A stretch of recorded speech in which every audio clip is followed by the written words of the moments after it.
Барлықтарыңызға қайырлы күн. Бүгін сіздерге екі түрлі салмамен үй жағдайында 5 минутта дайын болатын хот-дог жасап көрсетемін. Ол үшін бізге хот-догтың наны қажет. Оны сіздер дайын күйінде сатып алсаңыздар да болады, немесе менің каналымда хот-дог нанының рецептісі салынған. Ссылкасын описание бөлімінде қалдырамын. Міндетті түрде кіріп көруге кеңес беремін. Бізге керегі алдын ала қуырылған шұжықтар, қызанақ, қияр және қолдан жасалған сәбіз салат және кетчуп пен майонез. Ең бірінші нанымызды алып, ішіне кетчупымыз бен майонезімізді жағып аламыз.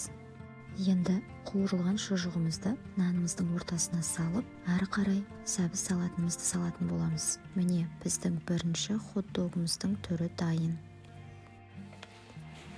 Екінші хот-догтың түрін жасау үшін ең бірінші қиярымызды салып аламыз. Сосын қызанағымызды саламыз.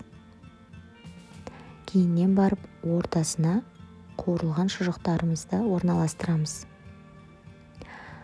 Сосын майонез бен кетчупты бұл жолы ортасына емес, бетіне жағатын боламыз. Міне біздің екінші хот-догымыз да дайын. Сіздер де жасап көріңіздер. Барлықтарыңызға ұнайды деген ойдамын. Егер менің видеом сіздерге ұнаса, лайк басып, комментарий қалдырып және міндетті түрде тіркеле кетіңіздер.